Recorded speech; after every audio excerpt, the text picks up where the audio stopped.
Hey everybody, welcome back. In this episode, we're discussing teen mental health and strategies for helping them not only to overcome mental health challenges, but to learn to thrive despite their difficult circumstances.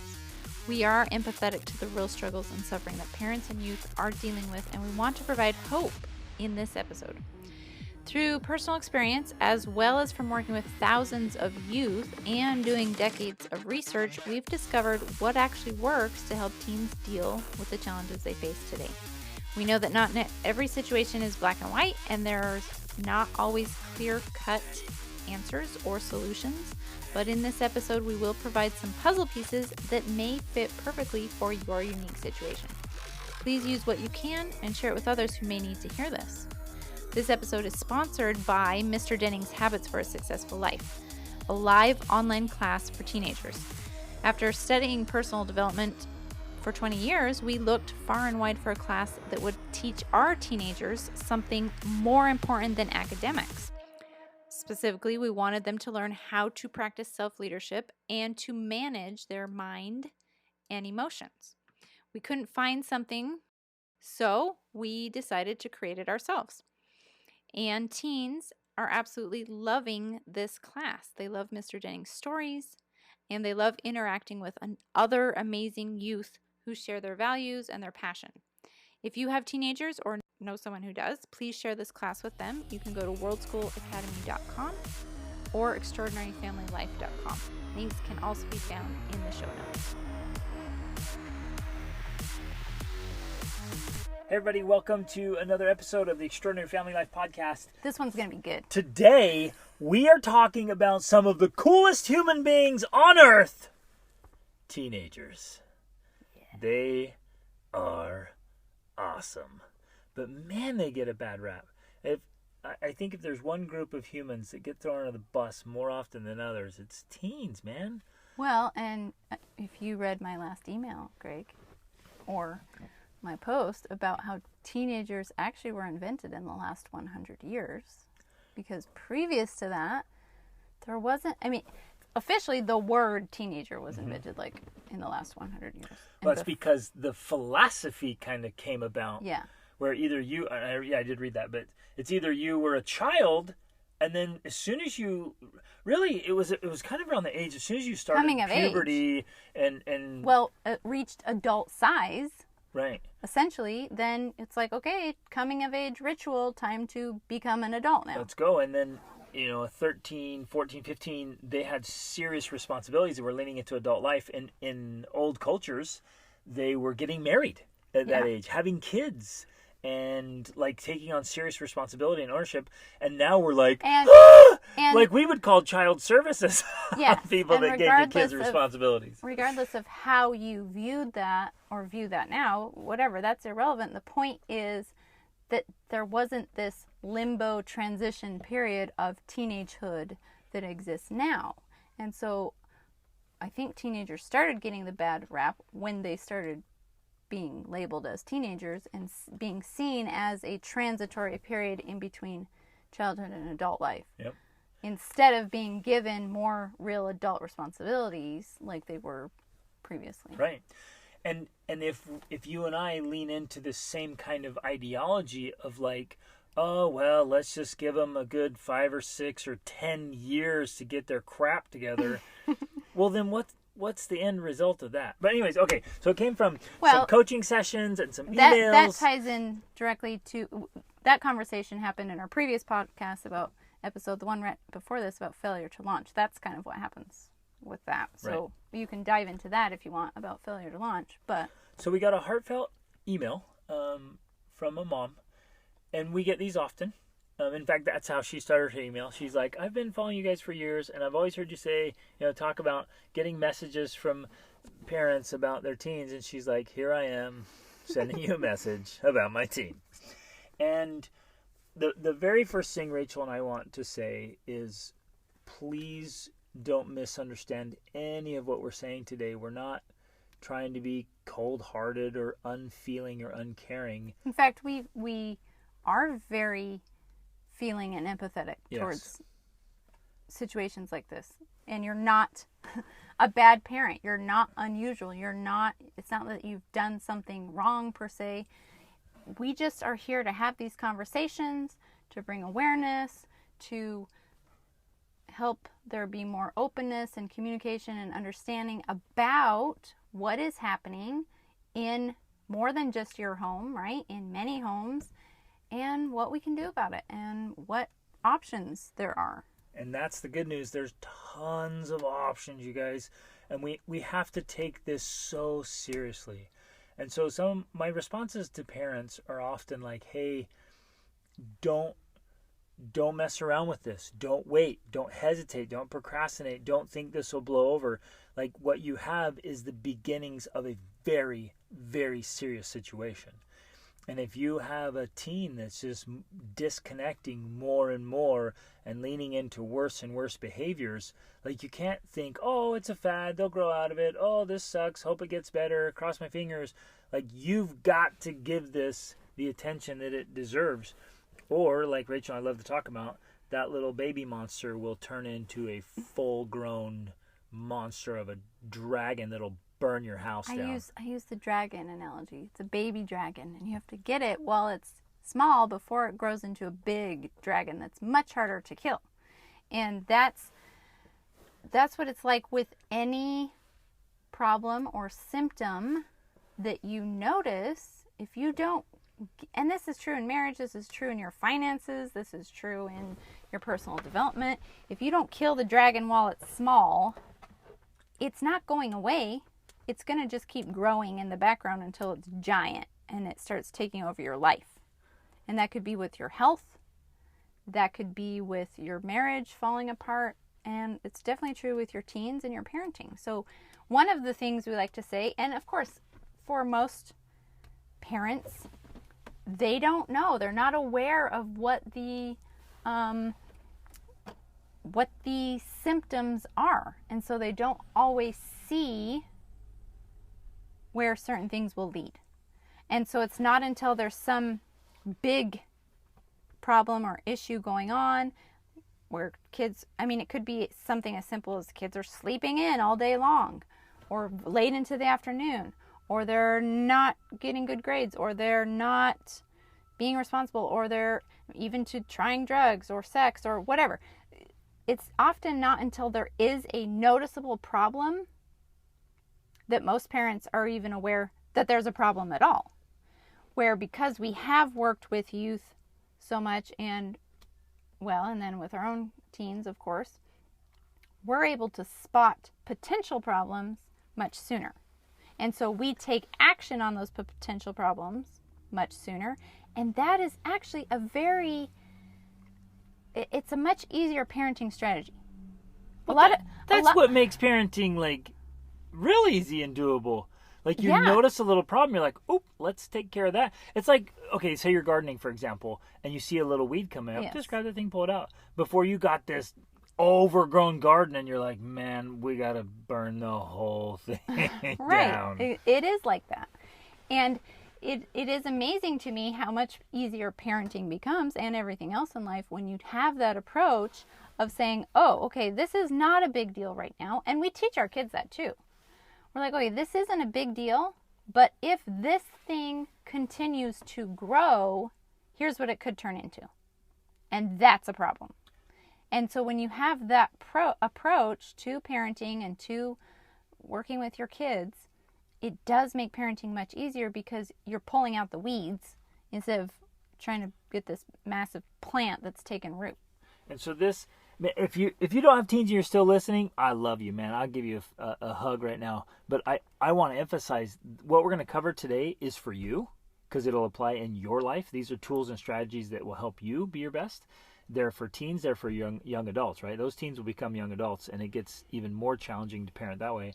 But it's for kids. So I hope that you're listening to this. Even if you have small children and you're listening to this, like, this is exactly what you should be doing. Because right now, like, a lot of strategies, like, no, prevention is so much easier than repair, right? But that being said, if you feel there has to be some repair or some dragon slayed or some giant weeds pulled. We're going to give you some swords and shields today Exactly. to slay those dragons. Right. We're going to get after Weed killer. Okay, so, well, and actually, I ended up, interestingly, today having a couple of coaching sessions that really were around this same topic. It was really fascinating. So I had the email and then a couple coaching sessions.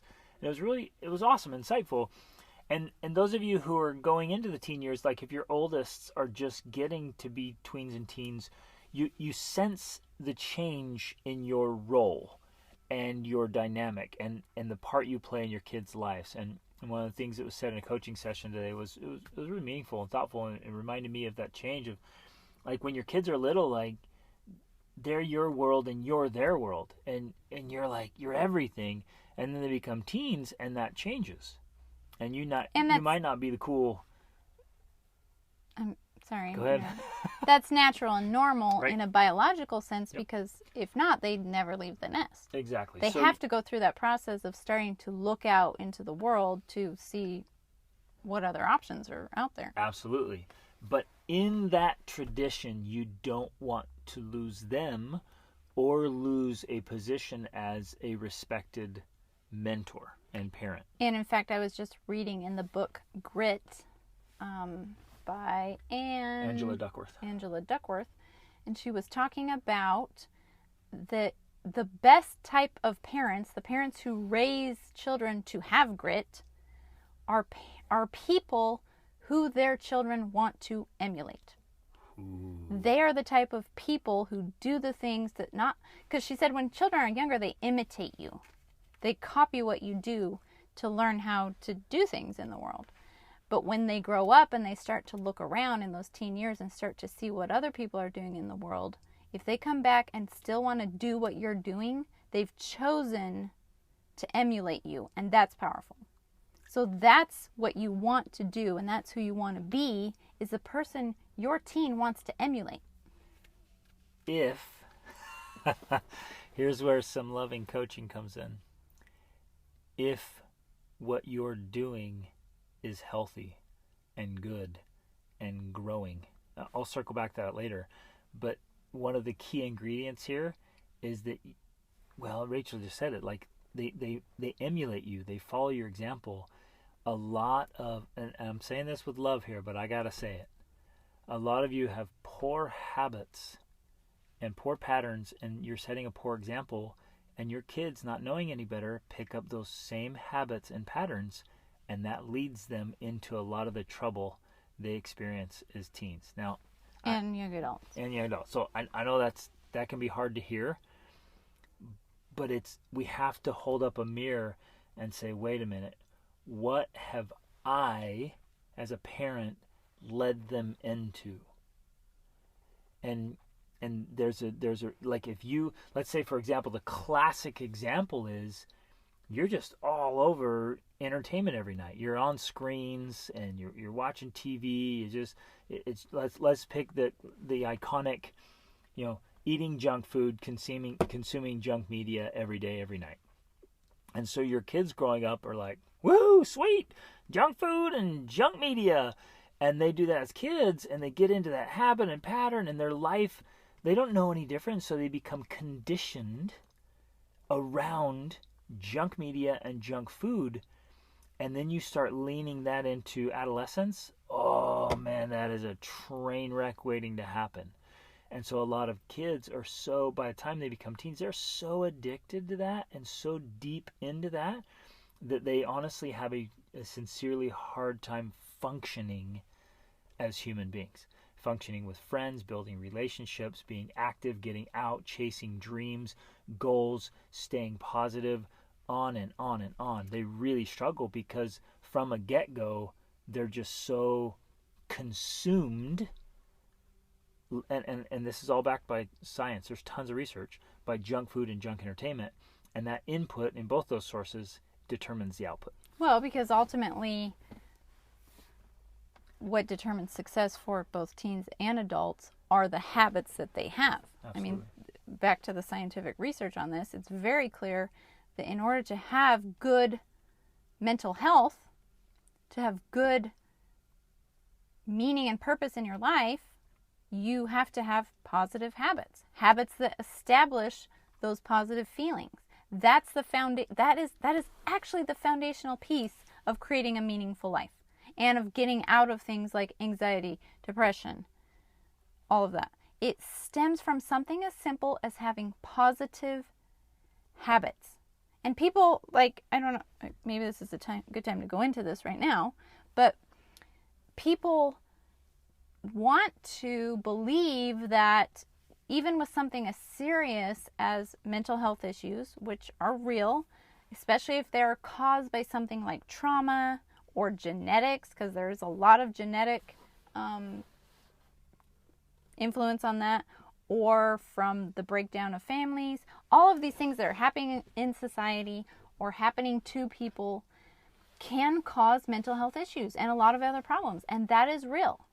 But when people want to believe that because those things happen to you, you're stuck, you're now cursed or diseased. You have no other option but to suffer those things. Yeah, but to have mental health issues, that is very disempowering. And it's actually not true. I mean, I'm not one to make bold statements like this of like, that's not true.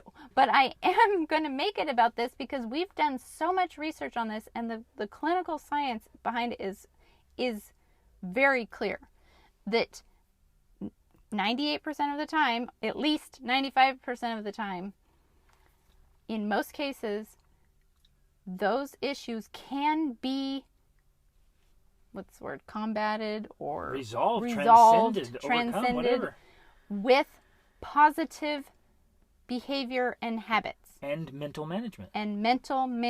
There's maybe 2 to 5% of cases that's not true for.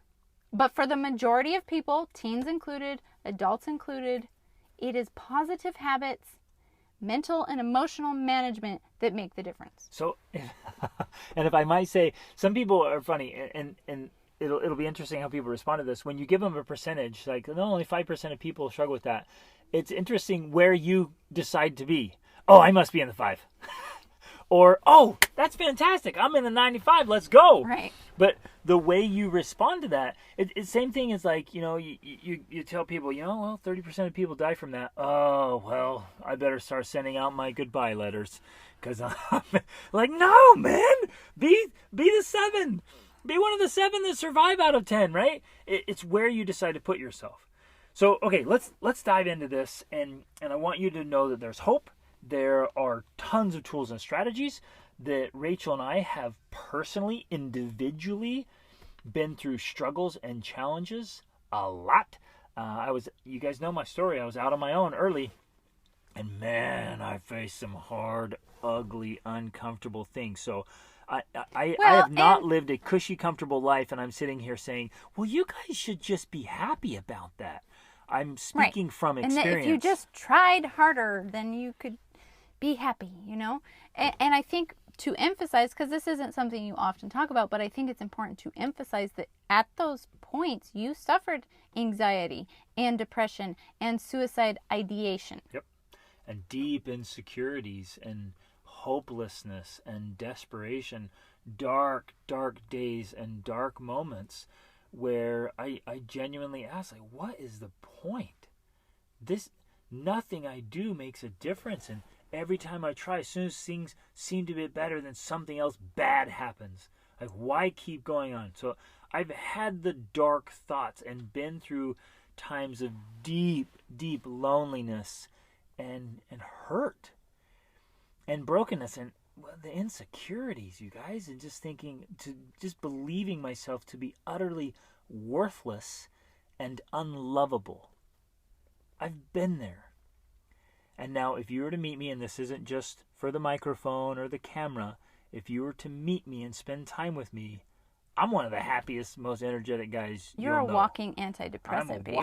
That's right, man. Just come hang out with me. You're like, oh, you'll feel better. Called you that, not us. They came up with that. It's one of my best compliments ever. But so there is hope, and some of this is through strategy. Yes, hope is not a strategy in and of itself. It's not just like there's hope. It's okay. Cross your fingers, pray a lot, it'll work. There are actually real strategies that just work. So let's get into the Yes. strategies. So number one, what the first thing she really said was like, hey, my son's struggling. And I hear this a lot. My son's struggling or my daughter's struggling. And, there's anxiety, there's depression, and they're having a hard time getting out of bed. And in this particular instance, hard time getting out of bed even until late afternoon, right? So the first response there is, and you got to ask yourself this, and this is strategic. Most of us simply are not strategic enough. And we think, oh crap, I have a problem. I hope this gets better. Instead of, what can I do about this? So the first question is, what do you, because this is personal for you too, but if we're talking about a teen, what does your teen have to get out of bed for? Why? Why should they get up? Why? Not even should. Why would they want to? Every one of us has to want to get out of bed for something. Mm-hmm. And that right there, if you can solve that one issue, like we could end this thing right now, because if you can get yourself or your child or your friend or family member, whatever, if you can get someone to really want to wake up in the morning and go after something, you win. That solves a lot of problems, right? That's it. Because they have an intrinsic motivation. When they come in, they actually want to go to bed at night because tomorrow's a new day. And when they wake up, they're like, oh, ooh, I have something to look forward to. But if your life... I'm ranting here. Okay. So buckle up. Put your rant belt? Put your rant belt on. Put your rant gear on because it's coming. If your life... And please remember... I rant with love. So it's coming with love. I know it doesn't sound like it all the time. I love here. If your life is lame, if your life is boring, if your life story is so dull that you wouldn't even want to live it or watch it, what do you think is going to be the outcome of that? And that can be especially true in the teenage years because teenagers... their brains are naturally wired to seek excitement, risk-taking, all of that. And if they aren't getting that in their life... Now, of course, let me mention a caveat here. This is one piece. We're not saying this is the fix-all, right. problem solved with this. This is a piece. It's all a puzzle. And you have to look at all the puzzle pieces and figure out which one works for you. So this is a piece. Well, maybe your life is totally exciting. And this is not the piece for you. But this could be a piece. And so because teenagers are naturally seeking more risk, more adventure, more excitement during these years, if they don't have that, and for a lot of teenagers that's replaced with video games if they don't have it. See, but it's a pseudo replacement. It's a pseudo replacement, it's exactly. Like trying to fill the void with cotton candy. Like, you're never going to satisfy your hunger. You're going to make yourself sick. Right. They will... sleep in a lot.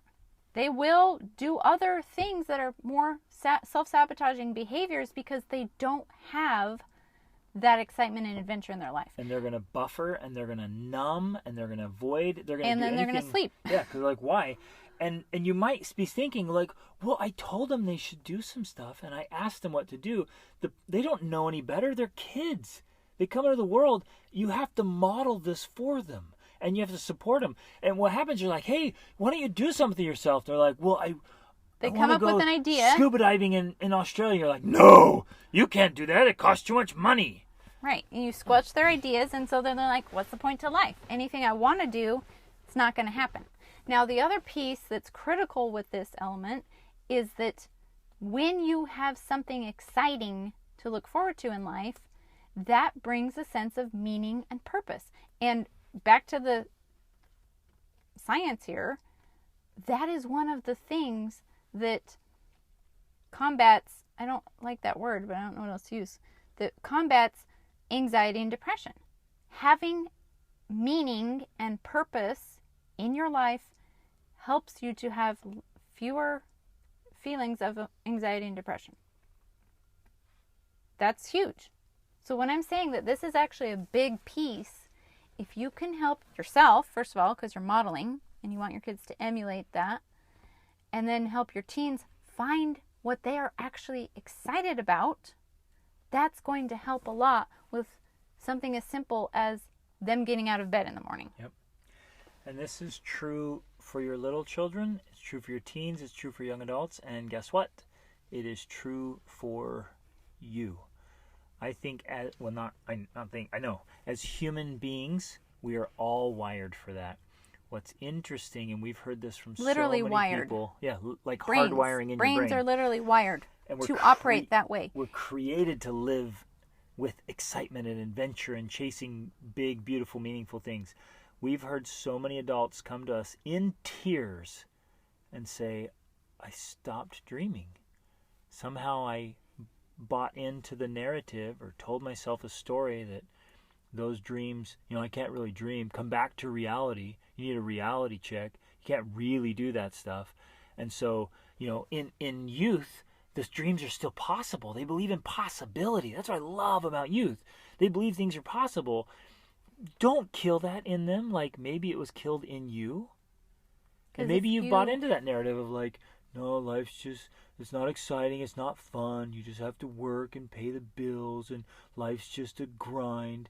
If that's your reality, and that's the reality you're passing on to your teens, then it gets worse generationally. Yeah. By the time your grandkids roll around, they'll be like, what's the point of anything? And so that is one element that often if our teens are checking out, it's because they may feel like, what's the point? There's nothing in my life that I actually want to do. It's filled with things I have to do that are told to me by other people. And unless they have some sort of agency and some sort of control over the things that matter to them, and you might be saying, well, my kid doesn't like anything. He doesn't know anything he's excited about. Well, that's because he's never had the opportunity to actually decide for himself. And we see that, again, might come across as harsh, but we've seen this time and time again. If you're the one always telling them what they should be doing and whether or not that's realistic or whether or not that's appropriate or whether or not that's whatever, XYZ. And the whole list of have-tos. Yeah. Then they're not actually getting the chance to practice choosing and deciding what it is they actually like and what they actually care about. And often as parents, we don't trust our children to do that because we're afraid that they will make wrong choices. Ooh, so it's our fears. Mm-hmm. It's our fears projected onto our children that tell them, look, you can't follow your dreams and passions and chase big goals and try all this cool stuff because you have to keep up. You have to be at grade level. You have to learn all these things. You have to check all these societal boxes. You have to go through all these hoops. And it's our fears projected on them and we squelch them. Or on the other side, we're afraid that if we let them just decide on their own, they'll do nothing but play video games, drink alcohol, smoke weed, and have sex. And so because we there's that part of us that thinks our child will naturally just self-sabotage if allowed the chance, we feel that we have to control them.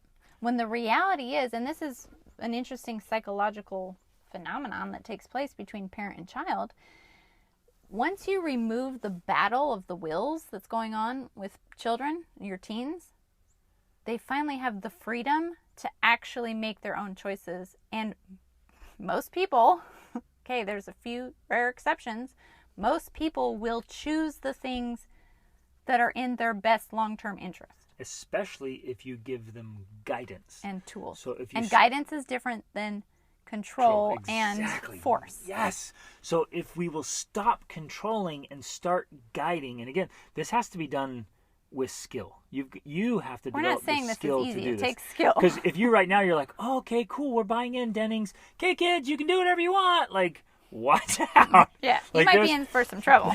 You got to have some, there's a big long-term strategy around this. But I want to emphasize this. I actually wrote this morning. It's so cool you said that because I was writing this in my personal writing time. Actually, I'm writing my books. And I was writing about this. Please never underestimate how much your children want to please you, how much they want to make you proud, and simultaneously how much at a deep soul level they hate to be controlled. They want to please you, but they will fight to their last breath to not be controlled. That's just in our spiritual DNA. That's in the human spirit. Mm-hmm. I want to please my parents, but I will not be controlled. Mm-hmm. Right? There's a critical piece there. So if you're trying to force control, you're going to have problems. Now, again, it's not always just black and white, right? There's sometimes control might be needed. Well, because I was going to say, then on the other side of that coin, because everything's a two-sided coin, one of my responses to my child is sleeping in till late afternoon is, why are you letting them do that? Yeah. Okay? So we just talked about not forcing and not controlling, but you still, here's one of the dichotomies of life, you still have to be a parent that has high standards. Yes. And demands excellence or positive habits from your children. And so if they're sleeping in until late in the afternoon, there's a missing piece here that's allowing that to happen. And it may be that something is off in the parenting. Well, I mean, yes, there's something off. There is something off in the parenting child-parent dynamic there. You may not have communicated effectively their rights and their responsibilities, and the responsibilities that help them earn the rights. In our house, we're very clear. We pay for the internet. We pay for devices. Well, we feed you, we clothe you, we don't pay for all devices. We feed you, we clothe you, we pay for the heat, we pay for the mortgage, we pay for all of these things. And if you want the privilege of enjoying any of those things, then there's certain responsibilities you have to fulfill at a bare minimum. Yes. So this, and again, thinking through it, and it's done tactfully. It's right. It's done with diplomacy. It's done with a guiding hand. But in my house, no child of mine will ever be sleeping in like that. Just absolutely not going to happen. Now, I'm going to guide it that way. And if they ever attempt it, I'm going to be like, we don't play that game. And because I hold a standard. Yes. So it can be done, or sometimes needs to be done firmly.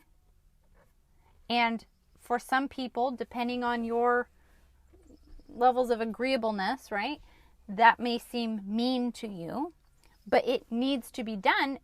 And that's simply helping them to understand how the world works. You're not doing anything different than how the world actually works. You're just taking the world and how it operates, where if you don't pay your rent, you get kicked out. If you don't pay the electricity, they turn it off. If you don't show break up to the work, rules, if you show up to work, you don't get paid. And you don't eat. Right. If you break the rules, you go to jail. That's the world. You're taking the world model and you're making it smaller in your own home. And you're saying, hey guys, this is how the world works, and you've got to learn how the world works.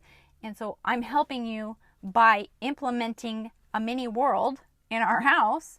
And if you don't, at the very least, pay your rent by making your bed, cleaning up your room, doing chores around the house, if you don't pay for your food, by the very least, cleaning up your dishes, preparing meals, whatever it is, that's how you contribute. And that's how you earn your own living expenses. Oh, this is so profound and so powerful. If in this attempt to avoid conflict or to be nice or to think, oh, my kid's struggling, you create an opposite reality that's not real, then you have just created a massive contradiction in the reality of your child by saying, it's possible to sleep in till afternoon every day with no consequences, still have a house over your head, still and have still food have to food eat, and still have a really nice life. So you can totally do that. What's the point of getting up if it's nice to do that and get all the benefits and rewards? Like, there's no reason, there's no harsh consequences for not getting up. Going back to when you were a 16-year-old living on your own, I could not have the luxury of sleeping in, because shortly thereafter I would be without food and without a place to live. And that's the reality of life. Like if I just didn't feel like going to work, I'm gonna sleep in because I don't feel like it. You know how many times I had to get up and do things I didn't feel like doing because it was survival, right? But that when forced... we as parents remove those natural consequences, because here's the irony, like you were saying, because we feel sorry for our kid because they're struggling, all we're doing is perpetuating their own struggling. Absolutely. We are contributing to the I just lost it. We're contributing to the problem. The problem. Yeah, we're contributing to the problem. We're contributing to the creation of that struggle by not removing the real natural consequences of life. And inadvertently, we are feeding that dragon you talked about. Exactly. Instead of killing it, we're like, here, dragon, eat some of this on steroids, right? So I know some of you might be asking, like, well, how do we do that? How do we get our kids to go to bed and get up? And so here's how I would do it. I'll walk you through, like, I like to do this, and I think hopefully it's helpful. There's way more than just one way to do it, but hopefully this is a helpful way to do it. And how you do it is going to be dependent on the current relationship you have with your child, right?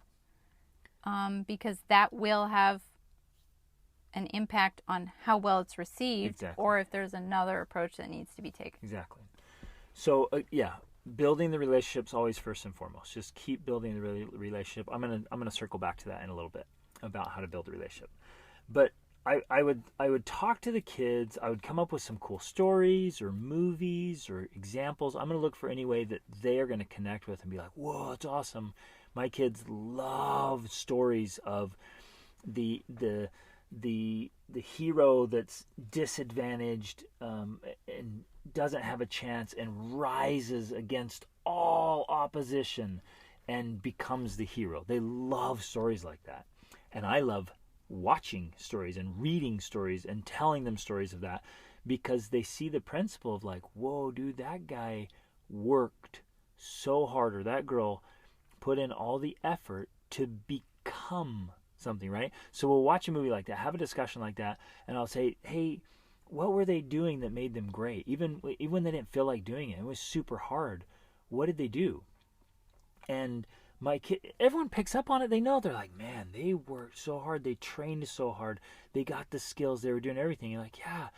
Do you think they were like staying up super late, partying and watching TV and chit-chatting with their friends and then sleeping in till like 2 o'clock in the afternoon? They're going to know it's not the case. And they're going to answer you and say, no, that's not leading me to my best self. That's not going to help me achieve goals or dreams. That's not going to help me become great. So then you have that conversation so they say out loud, yeah, that's not going to help me. So then you say, okay, we want to help you with that, right? So in our family, and this is what we do. This is literally what I would do. I would say, all devices get turned in at 9. Wi-Fi in the entire house, shut off at 9. And this is you included.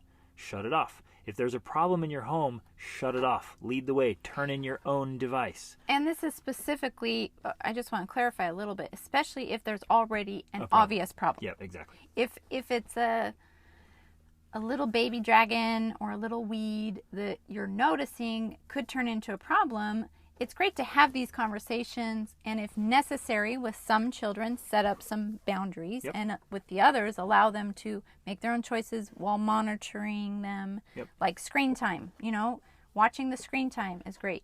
On kids that aren't great about controlling their own time on device, have the screen time, shut it off. Like, it's okay to set all those boundaries up until they've proven themselves. And even beyond that, like Rachel and I still have total transparency. She can see every single thing I do online. And I always want it that way.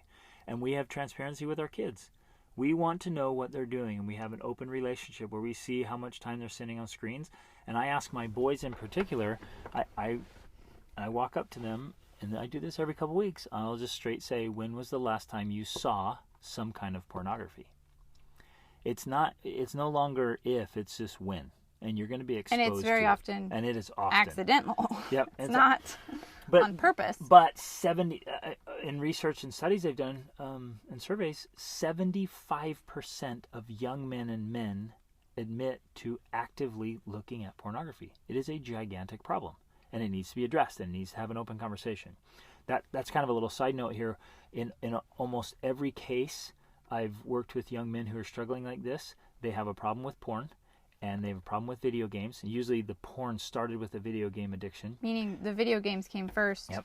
Video game addiction to came video first, game just followed by automatically, porn addiction. as soon as you hit puberty, the same stimuli that's happening in the brain goes from video games to porn. And so then in youth, in young adults, it's a porn video game problem that just perpetuates itself. And without exception, every time they're sleeping in like that long time, they had no real goals. They had nothing they were excited about. And not a single exception in over 20 years of working with thousands of youth. So we're giving you these are born from experience. This stuff is tried and tested and true. So lean into this. So then I would shut everything down and just say, hey, look, we're going lights out at 10:30. Lights are out. The only thing you can do, if you want to and you're free to do this, you may sit there in the dark. But you will not turn on my lights. And you want to start paying the utility bill? Done. You can do that. But you're not going to try. And I know this sounds harsh, but we're trying to stop a serious problem. And I want to emphasize again, these harsher measures are for when there's a real problems problem. that are real, that are bigger dragons. Yep. And before the problem, we're constantly teaching this. We're telling our kids this all the time. These types of measures are not necessarily a good idea for smaller problems, because your kids are going to be like, you're overreacting. What's the deal? And then they start to get feeling like they're controlled, and that now it can be good to mention it. Like, if you have a problem with this, if you don't like if you're not willing to self-regulate, these are the measures we can implement later. And again, I want to reemphasize, you're getting them to opt in. You're getting them to watch the movie or read the book with you or have a conversation, and they go, you're teaching them the principle and the reason why. And you're like, hey, well, here's how it works. They can't do that. Are you willing to do that? Yeah, I am, right? Now, in that moment, they're inspired. They're committed. But 2 days later, they might be like, no! Mm-hmm. So set up the rules when they're feeling, yeah, I want to agree to this. And write it down if you have to. And everybody signs it. Like, yeah, let's do this. Let's all be to bed by 10:30 so we can get up and start our days with power. And then you have to hold the line and implement this. And so if this were me and this was this problem, I'd say, look, I'd talk to them so they get it. Like, do you agree you need to get to bed so you can get up? Yes, I agree. Do you want to do something great? You're like, yeah, I do. I want to do this. Okay, can you do it by sleeping in every day? No, I can't. But it's so hard. Okay, I'm going to help you. Well, and maybe we should have mentioned this in the beginning, but we might as well now, just to clarify, like, why are we making such a big deal about them sleeping in? Isn't that just what teenagers do? They sleep in all day. And this is where... No, they don't. This is where we have to say that no, sleeping in that late for anyone, unless you have like a nighttime job or something, it's a sign of a bigger problem. It's simply a symptom that something else is off mentally, spiritually, physically, emotionally. It's not normal, quote unquote. Right. And it's not, and again, we can back this up, right? You're always looking for the common denominators of success. So you study the lives of the most successful people ever. You guys, sorry, I'm just going to keep interrupting you. Success meaning, happiness, fulfillment in life. Yep. Lack of anxiety, depression. Yep. Holistic, just happy, just thriving, really achieving. They go to bed early and they get up early. Done. That's the common denominator. And now that can vary on what that means for each person, but they're not sleeping in all day. Right. Exactly. So again, and it just is connected to, just to reemphasize this, it's connected to some sort of mental emotional issue that is unhealthy. It's beginning to be unhealthy, if not unhealthy already. Right. And so the clinical practice to fix this is with positive behaviors and habits that work. We're reemphasizing this again to make it clear. It's not that we're saying your son's a loser or there's something wrong with you because they're sleeping in. It's saying this is a symptom of a bigger problem. And if you don't kill this problem now and squelch it now, it will turn into something worse. Yes. And again, I feel like we just have to keep reemphasizing this is all tried and proven stuff. Clinically. And with our own But I work with it all the time. And so I just finished up another session of my Habits for a Successful Life class. And I got For a note teenagers. just a week or two ago about some of the kids in our class. This young lady, she's on a BMX team and just crushing it, winning. And we talked about cryotherapy and cold water therapy in my class, and so she got in, and she was doing it with her family, and she was in like I think Sitting it was in 30 ice baths. yeah 38-degree water, and she holds the family record for over 6 minutes, right? Wow. And getting up early and reading great books and like chasing greatness. This is what teens do when they have a goal, when they have passion, when they have excitement. This is what all people do. Yeah, and I'm seeing this all the time, so I get to see both sides. And then you guys, I have the opportunity to help on the other far end of this, where there's suicide attempts or actual suicide, right? And or train wrecks, and the kids have to go into therapy programs or into fully locked down protected locations. I've seen it all. And so that's why we speak with so much seriousness around this. But let's shift gears a little bit. So we've hit a couple of key principles. Here's another one. Since Rachel and I had kids, and remember, you guys, when you the very first moment you became a parent. Do you remember that? For us, it was adoption, and so our very first moment, we were standing in the airport, and they handed us a baby. You remember that? Mm-hmm. I do. It wasn't like 9 months of thinking about it and preparing, and like, there's a little baby inside of you. It was like, here's your baby in a car seat, and we're like, oh man. At the airport. It was awesome. Remember that first moment? You remember that? Remember the feeling of awe and wonder, and then the feeling of like horrified responsibility and like, I don't want this the lack of sleep. person to die, and now am I going to be good enough? Am I going to be adequate? Am I going to be a role model? And I'm so exciting! This is amazing! It's another human being. There's life here, and the wonder and awe and greatness of an excitement, and you're terrified, and you lose sleep, and oh man! But you remember that moment?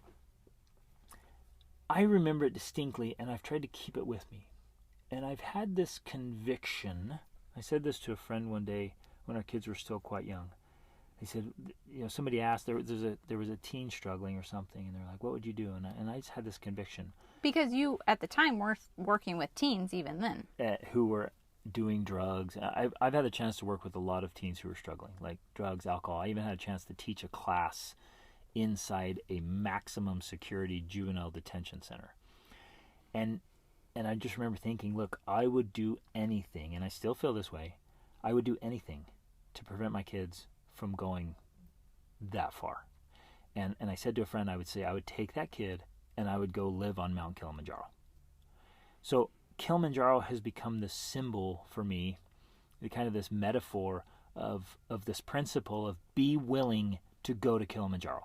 And yes, we know you can't actually live on Kilimanjaro. It's something you climb. I would go and camp. live there. But there's the tribes point nearby, and I would go live with them. Yes. I'm dead serious. I would.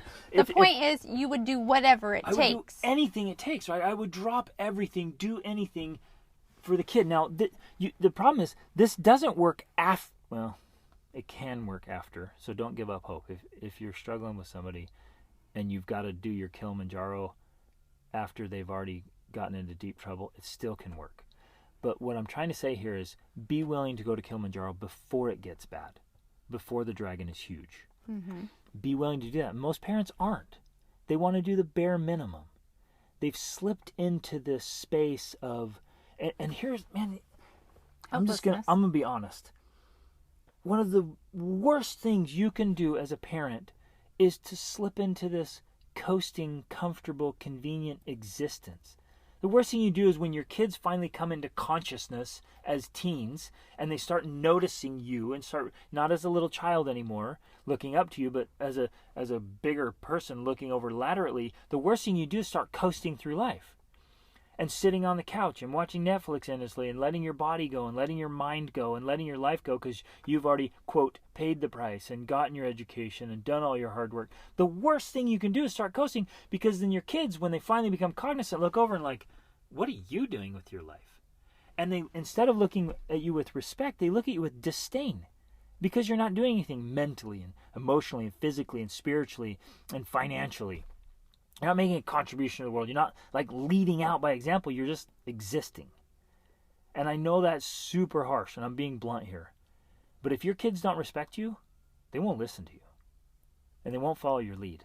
And if your lead is to drift along through life, why would you be surprised if your teens are doing the same thing and get worse results? Because you drift as a teen, you're going to drift into the rocks. So you have to be willing to go to Kilimanjaro. That means putting in the money, the effort, the resources, whatever it takes, time to create change and facilitate like serious growth, right? There's a big difference, my friends, between giving your kids a good life and helping them create a meaningful life. There is a massive difference there. So, well, and in fact, often by giving them a good life, we inadvertently contribute to their problems. Because meaning and purpose aren't always found in good, meaning comfort and ease. right. A lot of us think of the good life as one that's comfortable and easy and we've got the luxuries, but that doesn't provide meaning or challenge. And in order to feel alive, we have to be challenged. And so with the best of intentions, many parents are removing the challenge and the struggle from their kids and inadvertently removing the growth. Exactly. You're like, oh, poor kid, let me take away your growth. I want you to see it like that. Every time you try to shield them or protect them or do something for them, I want you to see yourself, oh, I'm taking away growth from my kid. I'm taking away meaning and purpose. Okay, so what are some things you can do? Number one, start with your relationship. Here's an invitation. And again, this is going to look differently for each parent with each child and each situation depending on where it's at. But I invite you to do this. I've done it with my kids. I invite you to do the same. Go to your child and say, and it's got to be the right timing, the good spot, take them on a date. Rachel and I take our kids on a date. It's just the two of us and one child. And they get to choose the restaurant and we go out with them and they just talk and talk and talk. It is pure gold. They get one-on-two attention. They love it. So it might be something like that or another place, but just ask them, hey, on a scale of 1 to 10, how would you relate our relationship? And be ready for some honest answers and let them be honest with you. If they're not honest, who's made them afraid to be honest? Like, tell them you want the honest truth and be ready for it. If they throw a 2 at you, like, be ready for it. So just say, hey, on a scale of 1 to 10, how's our relationship? Please be honest. How's our relationship? And then whatever answer they give, you say, okay, thank you. And what makes it that way? And jot down notes. Don't get defensive. In fact, don't even say anything. Just listen. And then say, what would make it a 10? That's a golden question. What would make it a 10? And if your kids are open and honest, they'll tell you. They're like, you know what? I want more time with you. I want you to pay more attention to me. I want you to be interested in what I'm interested in. Let's go do something. They're like, right? It'll come out. And just listen, take it in, learn from it. I did it with my kids and I got some really great insights. It was fantastic. They told me the things they wish I would do with each of them differently. And with each child, it was a different answer. It was really insightful. It was beautiful. So first place, start there with your relationship. Second is the principle I call micro-dosing and macro-dosing. It's where you start making deposits into the relationship bank account and into their lives. And so the microdoses obviously are small doses that happen on a daily basis. Something as simple as hugging your child morning and night. Yep. First thing when you see them in the morning and last thing before they go to bed tonight or you go to bed at night. Giving them a hug. Yep. Saying hi, greeting them, talking to them, sharing things with them, asking them questions. Touching them on the shoulder while you talk to them. Mm-hmm. What are and do this self-analysis right now. What are your daily rhythms and interactions with your kids? What's it like? What's the energy like? When you talk to your kids, when you engage with them, what's your energy? What's the energy you're bringing to that? And then, little things. So with my littles right now, you guys would all laugh if you could see this. All day long, my 3 youngest kids beg, plead with me to jump on the trampoline with them. They just love me bouncing them all over the place. And I have yet to outbounce them. I have not had a single instance where they were done bouncing before I was exhausted. They can go. And you guys bounce every day. Every day. So every day I'm on the trampoline with my littles. Okay. My 16-year-old, he loves doing woodwork projects. So I'll come up with any kind of project. Like he can make something for his little sisters, or he can create some cool box I came up. Like I literally will research ideas for things to him to do because he loves doing wood projects with me. With my daughter, she's so into volleyball right now. So peppering, getting out and just bouncing the ball back and forth, just playing and being interested in strategizing with her for that. My other son, he actually wants coaching and personal accountability, and we talk about, we do martial arts together, and he's doing stunt work and backflips and coaching there. And so we just go through, like, each child has something where I can make a micro investment, right? Little things throughout the day. And then, of course, the macro investments are the big things, right? So in 3 weeks, I'm taking my daughter to Colombia. We share, our birthdays are a week apart. So the two of us for our birthdays are going to Colombia. Epic trip, because that lights her fire, right? Big time. That girl lit up. So this will be an absolutely unforgettable trip that the two of us will have a memory for the rest of our lives of just us in Colombia. Right? And that brings up this point of, like, how can you create more memorable moments? Because we all have those moments that we'll remember for the rest of our lives. Why not have more of them? Why not intentionally create more of those? Most often it's just because we're not strategic enough. We're not creative enough. We're not thoughtful enough about it. And we just, quote, let life happen. And then it's not very memorable. Which includes even the being able to afford it piece. If you're more strategic and you're more intentional, because many people will say, well, we just can't afford to do things like that. But if you're strategic and intentional, then you can afford that because you plan for it and you make it happen. It's just a matter of priorities when it gets right down to it. So you just start asking the question, well, how could we afford it? What could we cut out of our lives that's less meaningful so that we can add more that is more meaningful? Again, just thoughtfulness, strategy. And you guys were like, whoa, that's a little bit extreme, man. Whoa, like, be extreme. Yeah, come on, this is parenting, man. You get one shot. I want to add. Can you feel that, you guys? You get one shot. Don't blow it. And if you've blown it already, and you're looking around at the rubble, get building that back. Grab those rocks, grab those bricks, and rebuild your cathedral. I don't know what other pieces you have planned, but I did want to add in here, which ties in, I think, to the macro dosing, is just this idea of a pattern interrupt. Yep. And a pattern interrupt can be so powerful, especially for your teens, especially if they're already in like a funk and you're trying to get them out of it. They need a pattern interrupt. And what a pattern interrupt is, essentially, is something that interrupts the normal pattern of your life. So if you have these daily routines that you just do day in and day out and there's nothing new and exciting or adventurous, change that. Do something unexpected. Do something totally different. Take them on a trip to Colombia or to wherever, anywhere. Like, just do something that they would. Now, obviously it helps a ton if it's something they would actually like to do. If you take them some place that they would hate or would be boring, that's still a pattern interrupt, but not as effective per se because they're going to be upset about it. And if you don't know what they'd like, that's a problem. Man, this is your chance. Well, and I want to say this, a lot of parents are hesitant to do something like that because they feel, well, I don't want to reward my child for their poor behavior or for the way they've been acting. Right. And so they see it as a reward and punishment system instead of a tool or an investment to help them get the results they actually want.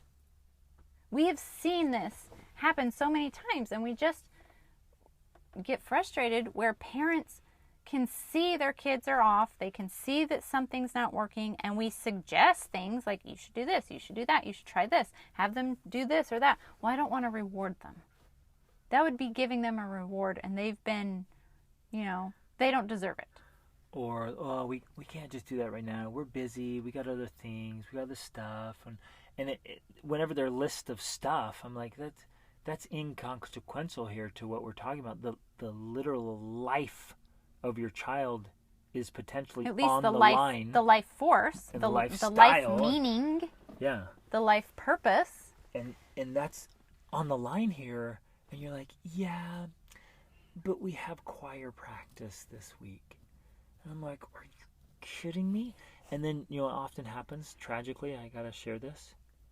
They come back to me when the kid has now been committed to the program or has attempted suicide. And everything in life gets dropped. And I'm like, yeah, you could have chosen You to drop could have this. dropped it before. You could have taken these actions before to prevent it getting to this point.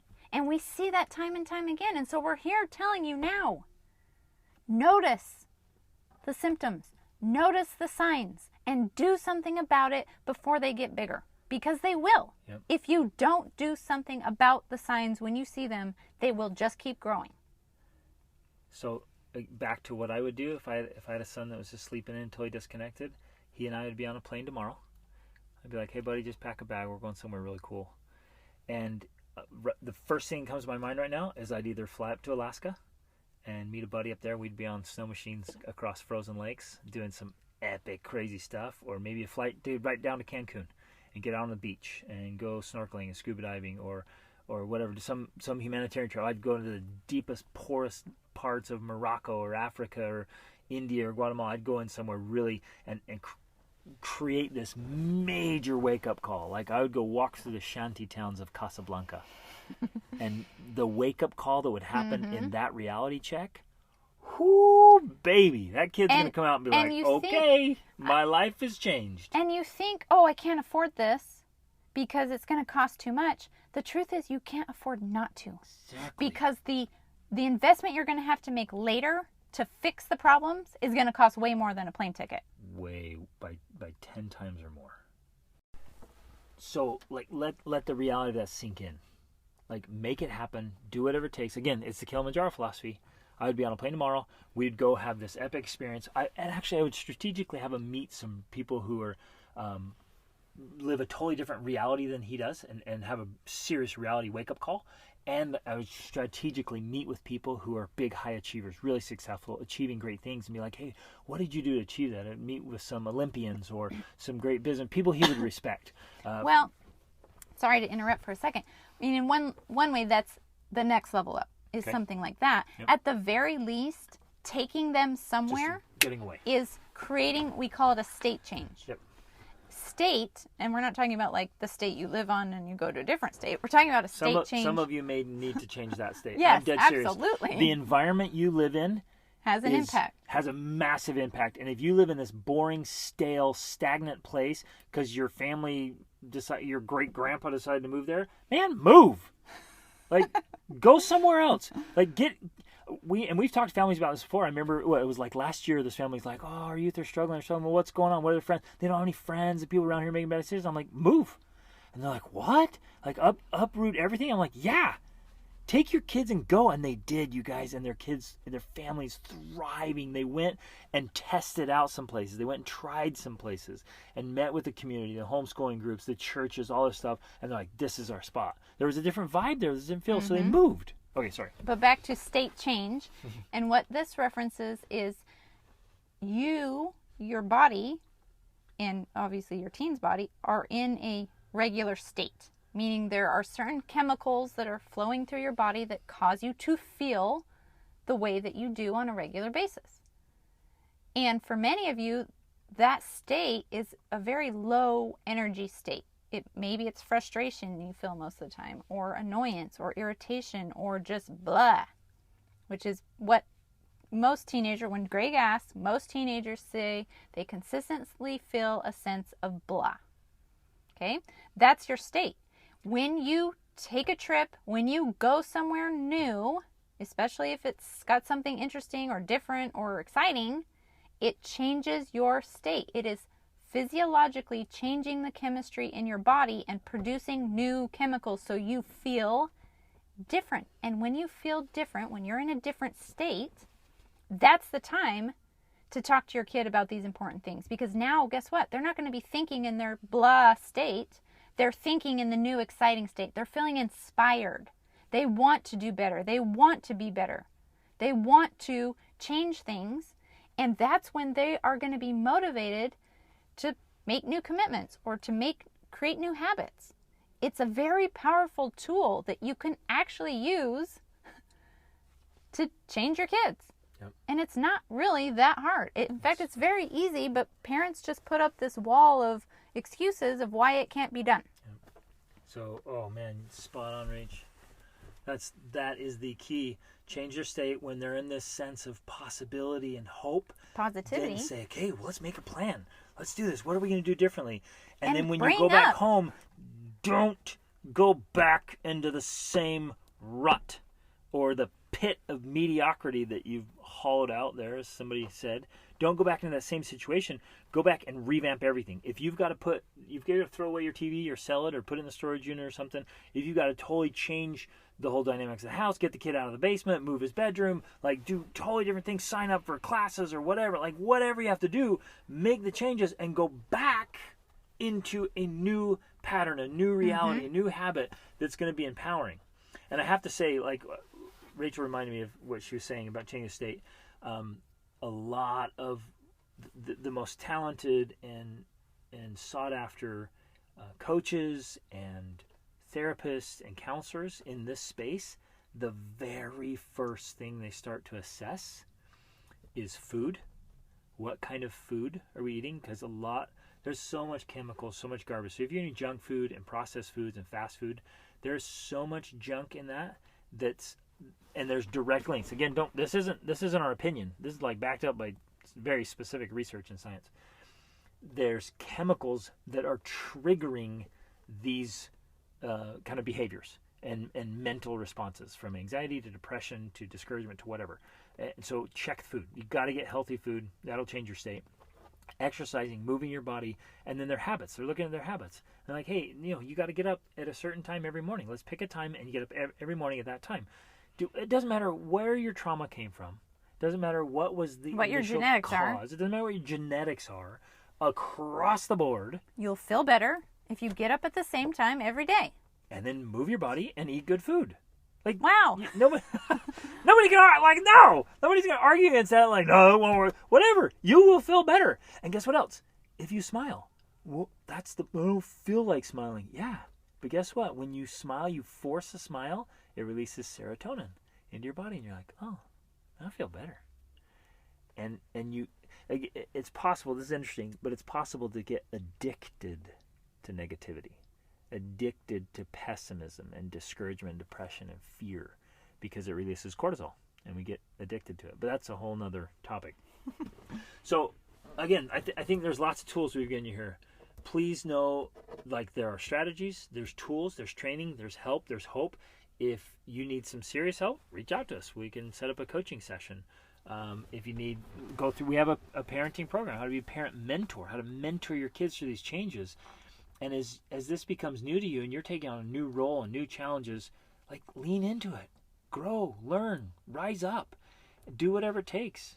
Like, be willing to go to Kilimanjaro. And I know we kept using the sleeping in problem throughout this podcast as the example, but this would work with any other problem. Yep. This strategy is something, especially pattern interrupting, state changing, this will work with porn or drugs or even, all these other screen addictions, pretty much anything you can think of. This is a strategy that works. So there's hope. There's so much.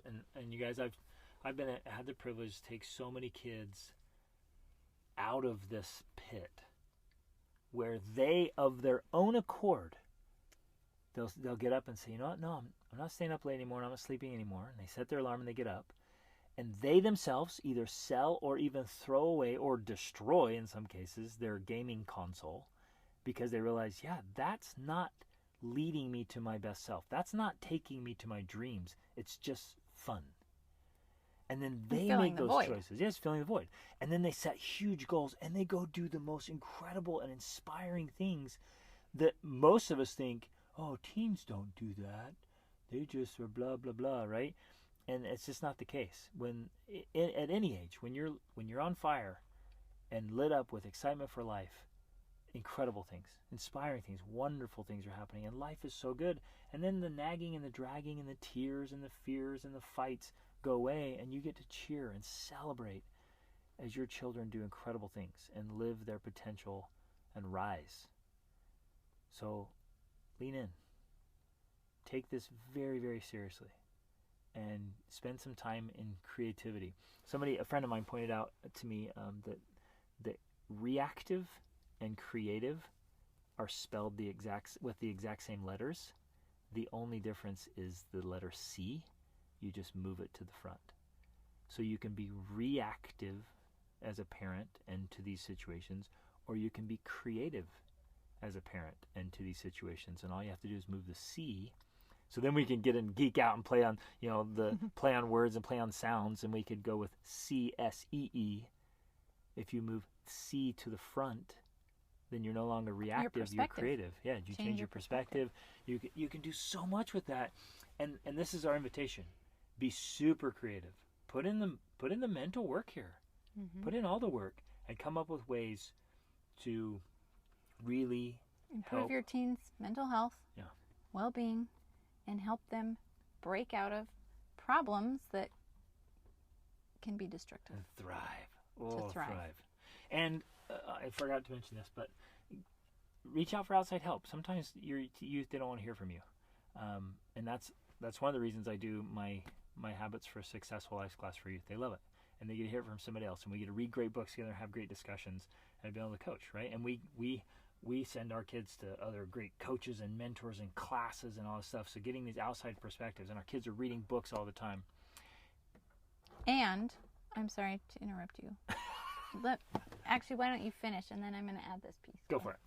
Well, and then I just want to add, because there are some cases where clinical help and medication are necessary. Now, they're often the rare cases, and these strategies should be tried first. Yep. But I just want to cover our butts by saying that, too. Okay. That was a cover our butts statement. Exactly. I'm pretty adamantly, just personally, against medication. But anyways, that's a whole different thing. Yes, and there is definitely long-term negative effects that medication can contribute to. Bigger problems, yes. But just so we're clear, there may be cases when it is necessary. Yep, but by and large, those are more rare. Exactly. They're the exception, not the rule. Yes. So there's hope, you guys. Let's get excited. Even if you're this might be like, you're like, oh. But this is exciting and fantastic. We're willing to help. I've helped tons, and get out there, lean into it, make life exciting, make your own life exciting, make their life exciting. Give them the tools and the training to help them thrive, so that life is extraordinary. And you get to wake up, and you're like we do. We get to wake up every day. I'm like, I can't believe we get to live life. I told Rachel this morning, I'm just like, I can't believe we get to do life together.